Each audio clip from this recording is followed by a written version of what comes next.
Welcome back, ladies and gentlemen, to the GameStar TV for the Blizzard ANZ Heroes of the Storm qualifiers. It is Season 2, it is Week 2, and we are into round number 5. If you have just joined us, my God, have we got a story for you. Morton's List defeated the Kings, the champions, the undisputed Nomia, and we were just absolutely gobsmacked. What a game that was on Warhead Junction. But right now, we are going into the Towers of Doom for Techno Wolves versus the Onyx Esports.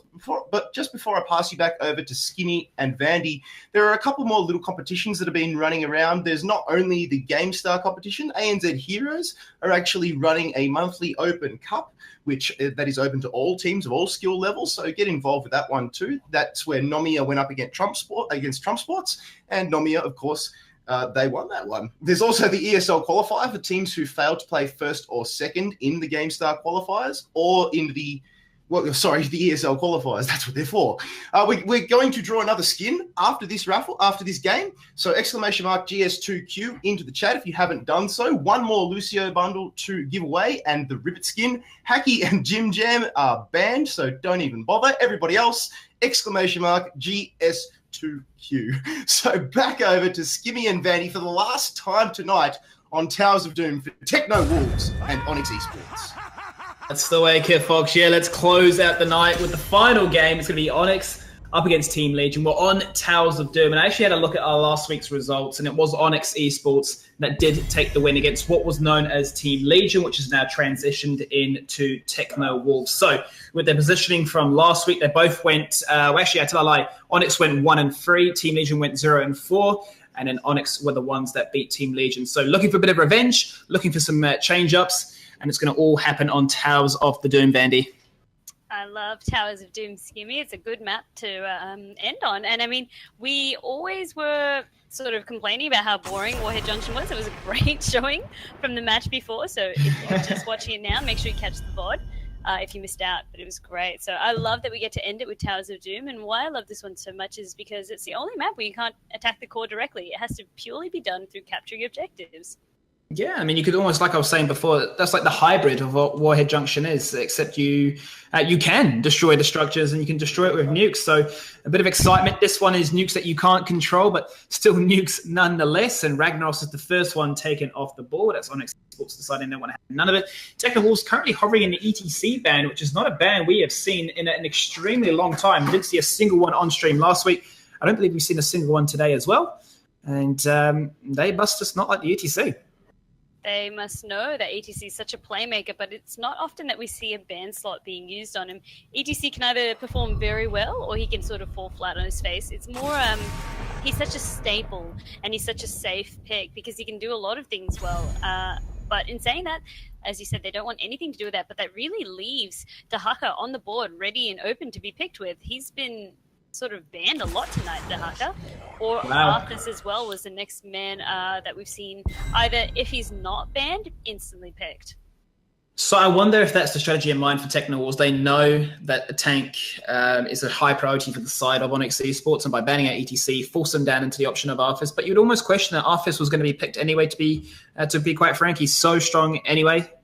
So with that in mind, I mean, you leave up a lot of strong picks. Ragnaros has been taken off the board, as you already touched. We might just see the generic opening from the response by Techno Wolves. They might just go for the Malfury and Dahaka, lock it on in, and wait for the next rotations of bans. If they did that, they'd be definitely rocking a very strong team. Falstad is another one. They're too quick for me tonight. Falstad is definitely another one who I know works very well on Towers of Doom. His ability to set up as well as fly from shrine to shrine.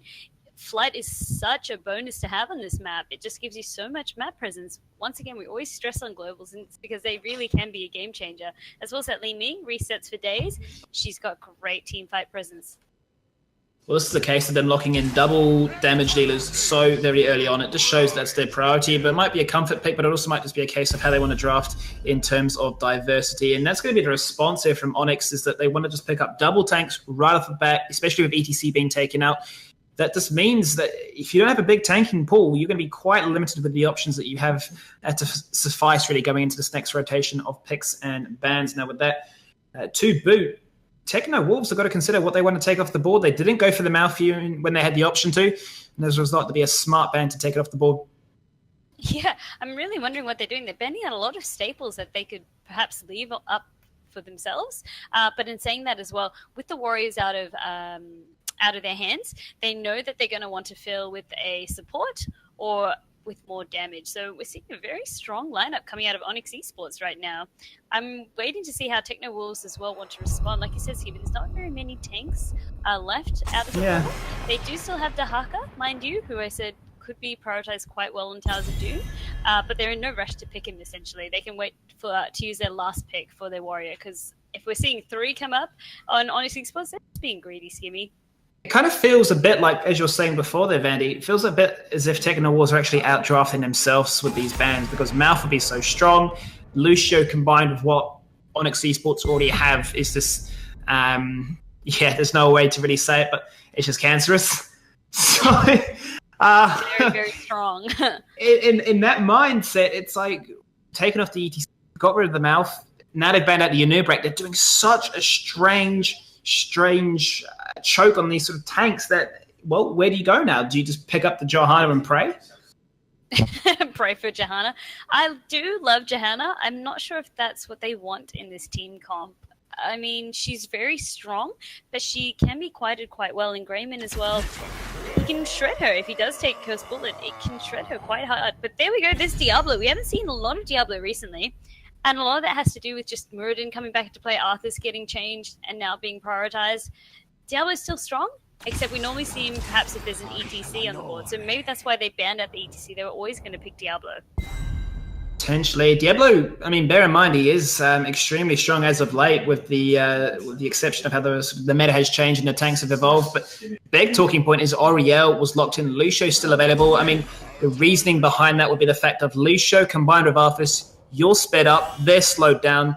It's literally the immovable comp. You can never escape their grasp, so to speak. But the final pick, the big talking point, is the Artanis, the Swap Master. Swap Master, Blind Master, Artanis.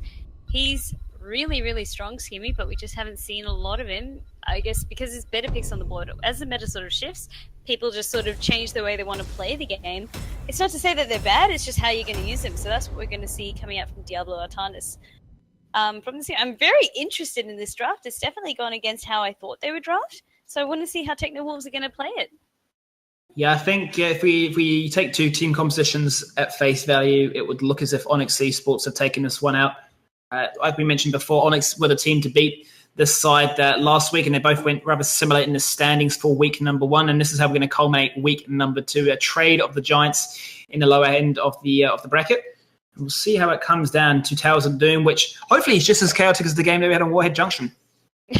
There was just nukes flying everywhere, team fights flying everywhere, fights for days. I was surprised you didn't lose your voice through half those. They're just going on for so long. So that's more of what we want to see on Towers of Doom tonight. And I'll kick things off. I'll introduce Onyx Esports on the red. We've got AC the Man on Muradin, Burnsy playing Arthas, Nana John on Greymane, Markio 999 on Kael'thas, and KN9699 on Oriel. Well, that's a lot of numbers to boot, but I've got some numbers on my hand, and that is Techno Wolves. In the blue corner, it's Diablo, played by Lego Lamb. It's Bray Junez on Artanis, TSM, or TISM, if you want to be that. It's Fausted, Brown Guy on Karazim, and Heroic Banana. What an interesting name. He's going to be dealing the DPS as the Li Ming player. And this is how we're going to go straight on in. Level 1 shenanigans, you know that's what the ANZ team love to do. Well, we've got Techno Wolves actually trying to be respectable. They've broken off into their lanes. In fact, the bloodthirsty ones tonight will be Onyx Esports. They want to see what they're up against, size up their competition, Skimmy. Size up the enemies, go for the wave clear potential. You can see Markio there, waiting in the wings, see if he can catch any straggler there with the gravity lapse. He does get the connection and the damage, and the follow-up too. And Brangai is spreading the bombs. Once again tonight on stream, we've sort of seen Mana Addict being picked up by Kael'thas. That just indicates that he wants to play safe, because what that allows him to do is increase his mana pool, as well as if he completes the quest, he can get an arcane barrier. So shield at his disposal. He's sort of feeling, he's not feeling the convected, he's feeling like he might die, or just not needing it. He's confident he can deal up enough damage with his team without picking that up. So both times that we've had Kael'thas on stream, they've taken Mana Addict tonight. So very interesting to see. Love to see the reasoning behind that. Yeah, the only adaptation I can think to mind would be the fact that they're really relying on this Oriel for the healing, and if the healing isn't available there, given that she can't heal unless she has the hope, then you've got that self-healing mechanism, and definitely given that there's going to be a Diablo and Artanis looking to try and swap you and abuse the fact that you have no mobility, that gives you a small little buffer of time to work with and wait for your team to then back you up. Speaking of time and backing up, 15 seconds and the very first altars will spawn, and like the last game, where it's all about sort of segregating your team and moving off into different quadrants of the map, same sort of situation is applying here, Vandy. Look at the way they've spaced themselves out, Onyx Esports. And I think it's going to work. They can pick up a kill quite easily here. Yeah, four members waiting in the wings. I mean, they just collapsed upon it. I don't even think Techno Wolves expected it. And it looks to be that they actually get a double cap, because Arthas, nobody wanted to contest the Arthas in the top lane, and his presence and his hero alone got that cap for free. Yeah, so that was just really the surprise attack going right there. And this Oriel landing a lot of great stuns for his team. Tisman's probably going to fall here from the Living Bomb. No healing available for him, Skimmy. What was he doing there, one could wonder? There was no support up, because his support had gotten picked up before. We're still running on out. Just getting a little bit bold, perhaps, with his positioning. This feels almost like flashbacks to game number 1 in Dragon Show, where the bird would spawn, he would die, he would spawn and die, and it was just nightmares, and not like this. Not like this. But really, okay, Skimmy, let's break it down a little bit. They're still quite close in terms of levels. With the Falstad, he can once again fly back in, get the experience happening, and as well as open up some gank potential. So right now, he's going to want to try start something with Raymond. I don't know how deep he's going to go, but he did trade off with Legolam, and it basically allowed Diablo to free himself up, go back, recall instead of giving up the death. That's what Falstad can sort of give your team. A lot of support and assistance when needed. You can put pressure where you need it. I mean, he has gone for the lifesteal at level 4, so opted for that variation as opposed to the shielding, which is usually a common pickup here. So it gives him a lot more laning pressure. He can definitely bully and sustain himself without the need for a support or even the world tap. But it seems to be the engagement once again. The 3v3 breaks out in the mid lane. It's well, a bit preemptive. They tried to go for the kill and the pickup, but the one thing I was going to touch about this Diablo was the fact that not really the best follow-up. It's really skill shot dependent, so he needs to communicate how he's going to utilize that overpower, what direction, and when. Exactly, and then there needs to be follow-up coming out instantly, otherwise it's a just wasted opportunity going out. So they just need to make sure that they're working as a unit, make sure that they're listening to the calls that are being made, otherwise it's just going to be a bit awkward. One could say, Skimmy, just sort of that first date scenario where you're holding on someone's hand, you don't know what you're doing. Diablo just doesn't want to be left behind, he doesn't want to be left standing. I love that analogy, and it's exactly what I feel about when I play Hero League, and that's why I never go on dates. But let's not talk about my sour love life. Let's talk about the 5v5s in the bot lane. It's the first time these teams are going to come together and make it happen. And there goes the swap attempt, but it does not connect. Stuck in the background. Gravity Lapse does connect in. Frozen Waste is used as they go on for Legolam. Diablo is down. He's got no souls to resurrect. 20 seconds on his corpse, as they still get aggressive. Nana John tanking on 4 members. Bray Junis looking for the swap, but he does get locked down with the Hounding Blast. Swap does not connect once again. Dashing forward. Is he going to drop? Down to 300 health, Vandy. And with that in mind, the 1 kill advantage, the 1 kill trade is all it takes to get the shots. Exactly. Onyx Esports now, they're leading the board. We know this map's a little bit tricky for us casters until they fix the percentage values being shown instead of how many shots are needed. But we're decent at math, Skimmy. We can work it out. They've got 70% left in the league. It's just going to take a couple more, right? You know, just like carry each one. Well, I tell you what, I did actually check to see if this had been patched out by the developer of this UI, but it seems to be the case that he is so dead set on these percentages being shown. So just imagine your core is like the core it is on other maps, and you know, shots don't actually mean anything. It doesn't mean anything, but we've got the percentages to work with. In saying that as well, I'm just seeing, I guess, a bit of an interesting build sort of coming up here with the Netherwind being taken by Kelthas. He really does not feel safe at all against Team Comp Techno Wolves. He wants to have everything at his disposal to keep himself safe without having to rely on Oriel too much. It's the same sort of sentiment we brought up before when we saw the Arthas and the Mirrodin pairing together. You want as much CC to complement him and make sure that his Hounding Blast does hit and does lock down a target. And right now, he's definitely feeling a lot of potential there with Artanis, who, generally speaking, will actually struggle if he's stuck in that Frozen Waste for a sustained period of time, but he's definitely bringing some pain to the Arthas in that top lane. Arthas is not liking it at all. He's the one who, I guess, who generally controls the lane, so to be pushed back it's a lot coming down to, a lot of it comes down to Artanis' shield, shielding overload. It just can keep him in lane so much, especially as long as he keeps hitting his target, it'll keep refreshing. So it really makes him very durable. I think one of the biggest variations that we haven't really touched upon at all this game, Vandy, is the fact of how Karazim is built. Now, generally speaking, they tend to go for this so damage-oriented build. Doesn't necessarily have to go into 7-sided strike. You do pick up the palm at 10, but the rest of it is all about dashing in, causing chaos, getting kills, and sort of supporting the rest of your team. He's gone for inside at level 1, which we have not seen in an extremely long time, but looking to punch out as many cooldown rotations as possible. And that's definitely going to be something to keep an eye on during these Altar battles. Exactly, as well as while he's completing that quest, because once he does complete it, as you said, all the cooldowns get reduced, and that's going to make Karazim, I guess, hit a mini power spike in itself. Well, it will. I mean, essentially, it brings more cooldowns, more dashes, more healing, and more potential for you to secure that kill, which your DPS couldn't pick up anyway. And you know, that's what MVP nomination's all about, finding that Cristiano Ronaldo in the esport world. Yeah, I'm not really seeing a lot of aggression coming out of Techno Wolves in terms of defending the shrines or going for them. They seem to be quite chill, waiting for the perfect, I guess, engage. As long as they're not in that area, they're happy to give it to Onyx Esports instead of just trying to filter in, run them one by one, and cause themselves some havoc. But I'm saying that there are now 61% to 90%, not sure how much that is in shots, but it's starting to add up. They can't afford to let too many more of these go uncontested. Yeah, absolutely. I was just going to say, the interesting thing that's, just to touch briefly again on the Karazim, he's literally gone the inverse of what we discussed. Generally speaking, damage all the way till 10. He's gone, look, I'm going to go support all the way till 10. I'm going to actually go 7-sided strike for the wombos, for the plays. And as a result of that, they actually do use the ultimates, and they take Arthas out in the top lane. That's it. I think a lot of that has to do with the double tank that we're seeing coming out of Onyx Esports that perhaps pushed his decision. But in saying that, who knows? It's anyone's game. He's just playing the way he likes to play, and is having the desired results in being able to pick up that kill. It will give them much more damage at their disposal, at the trade-off, of course, of just going that full support build. Interesting builds across the board. We have to see how they develop, because the next set of altars, a double spawn in the bottom section of the map, is up in 15 seconds. Again, no clear advantage when it comes to levels. A slight lead, only fractionally for Onyx Esports, but at this stage, even footing. And, well, the only ultimate down at this stage is Army of the Dead, which is a huge cooldown, if I might say so myself. There goes the suppression pulse straight away to try and prevent any auto-attack damage coming across, and it's going to come to great effect because 7-sided strike is used as 4 members were comped on up. Avatar had been popped, hitting even harder. Crystal Egg is forced to be turned extremely early on. Nana John is going back to the well tap. He's left his team for dead. 3 members up against nothing. The Dwarven toss is huge. Doesn't even aggro the bomber cab. And somehow he gets himself out. But Nana John jumps back into the fight. Wrong place, wrong time.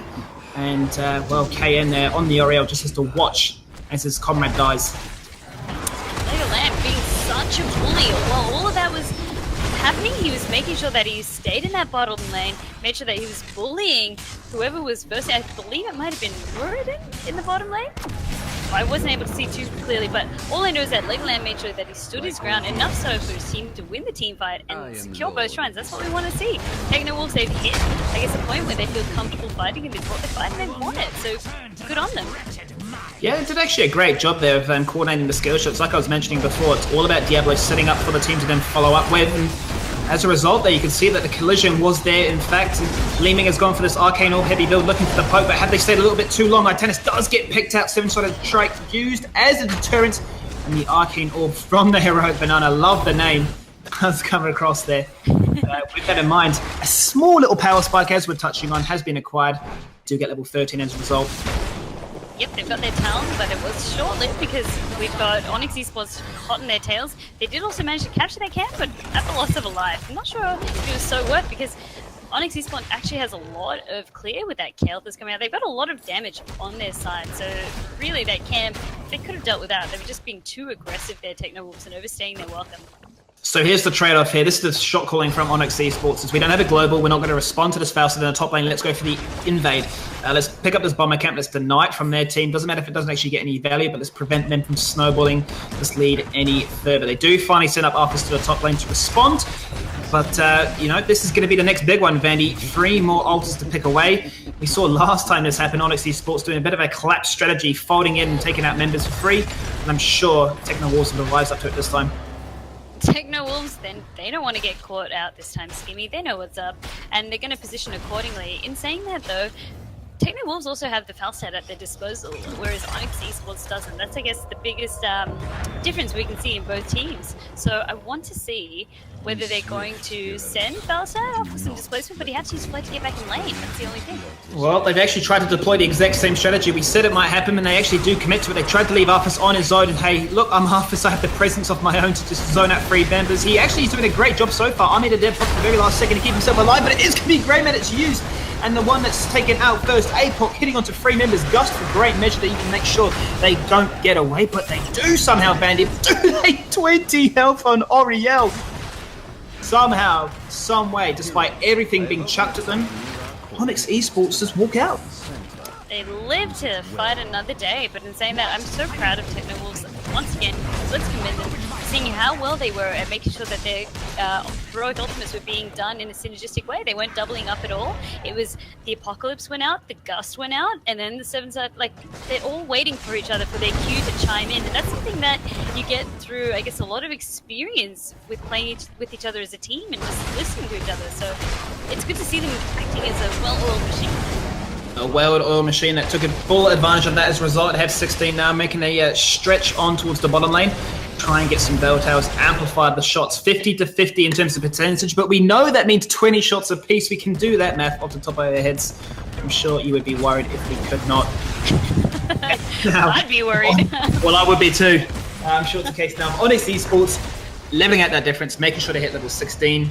And really finding the right fight, because I mean, at the end of the day, they have the Arthas, they have the CC. They just need to make sure that they connect with the right heroes. Greymane and Kel'Thas need to blow somebody up and fast. In saying that they need to blow somebody up and fast, they don't need to throw everything away. Whereas Greymane getting caught completely, I think, off. Like, I don't know what he was thinking. He could see clearly no one else was on the team. He just didn't need to be there, poor guy. It makes me sad watching those kind of plays, and as a result, they get the ulti. They take the ulti in the bot lane for free. 5 shots now instead of 4. 2 ultis in the top lane ready to go. You see the response from Onyx was to actually try and push in the top lane, but they can't do that now. Falstad with the global is ready to rockin' up. He's ready to use the Gust if he needs to prevent it, and it has to be a 1-for-1 trade. Exactly, and I mean, Techno Wolves aren't satisfied there. They want to take the fight. They want to know where they are. And no, they are, is what they're going to do. Apoc is going to come out, clicks onto 2 members. Oh, Avatar, 7-sided strike. Oriel Aegis herself, no heals. The complete outplayer themselves and full capitalization from Techno Wolves. They do not want to lose to this team last time. Well, I should say like last time.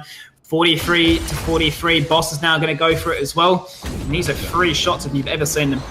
Immediate boss call as well. Look at how well they're playing. They didn't send anyone to capture the ultra on their side. No, they said, let's bring the fight to them. We have the level advantage. We know we're stronger in a team fight, so let's take the fight to them. And they were able to capitalize so well as a result. As I said, Oriel just not finding any value from her ultimate.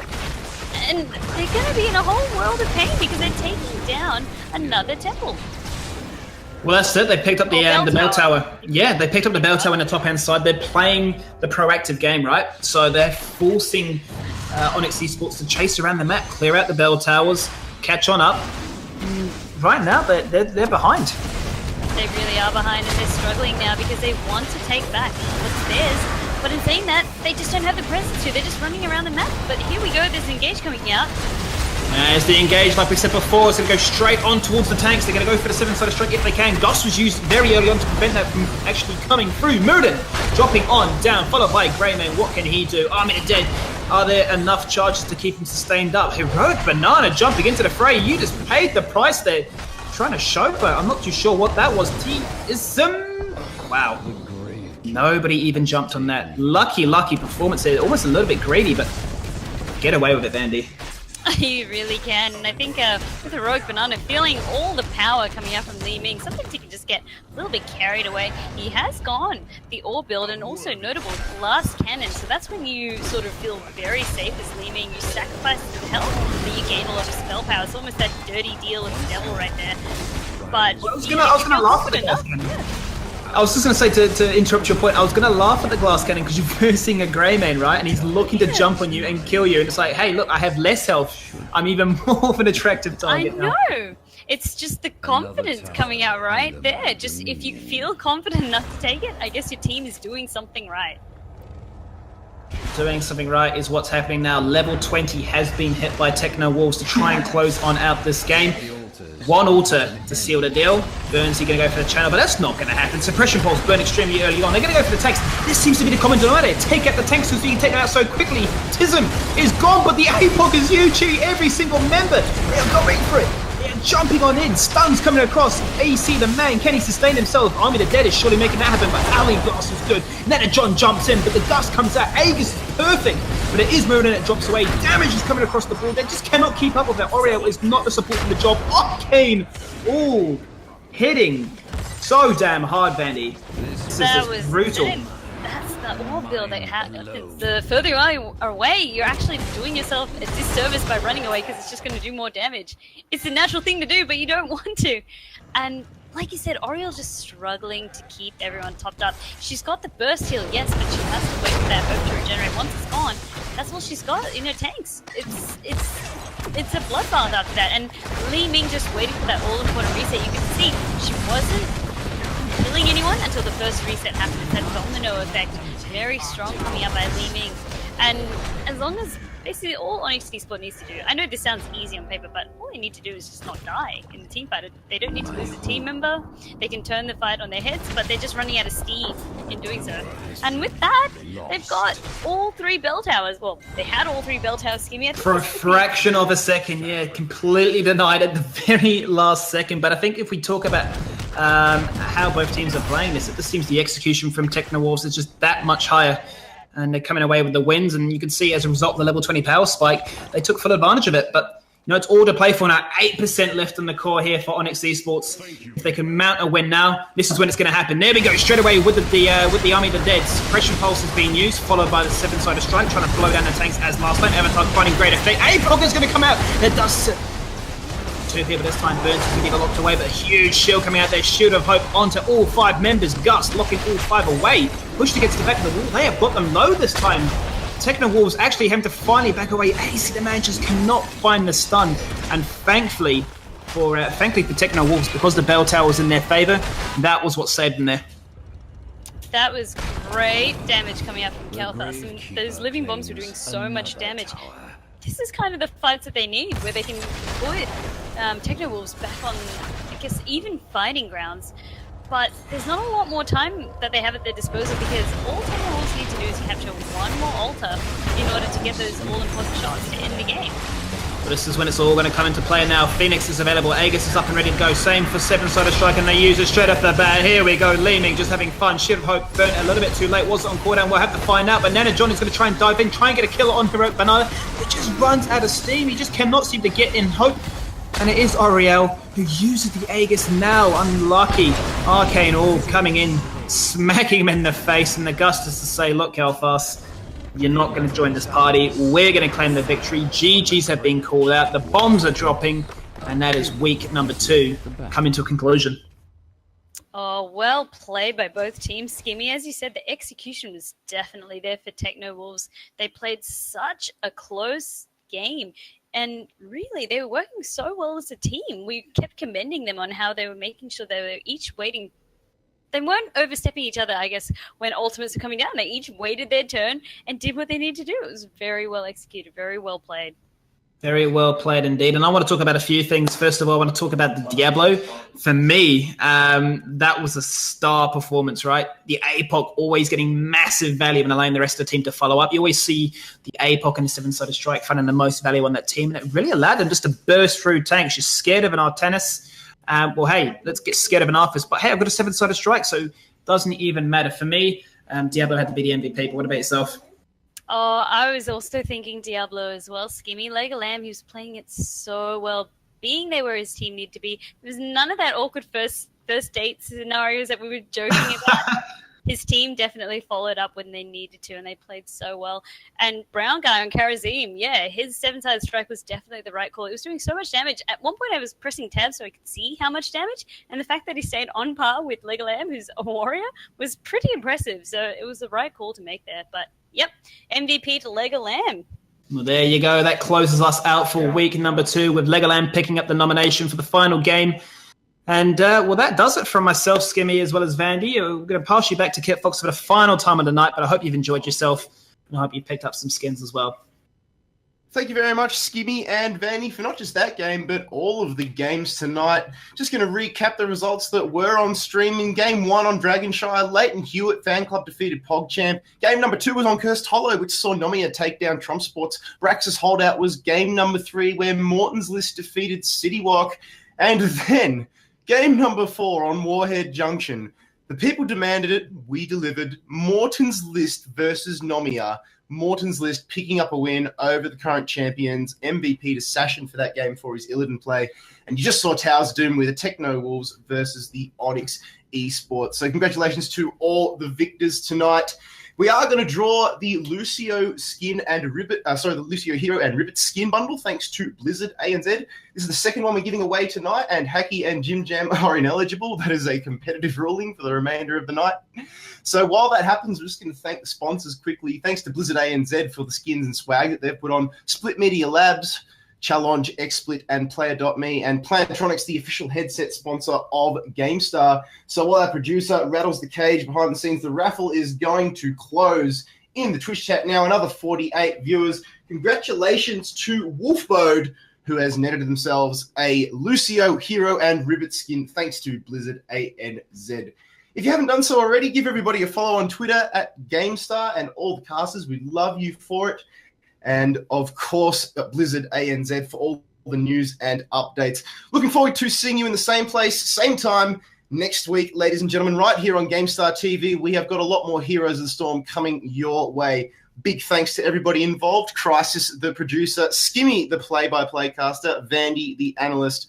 Vexium, the community manager. And Agro Tank on marketing. My name is Kit Fox. I look forward to the pleasure of your company right here next week. GG's and good night.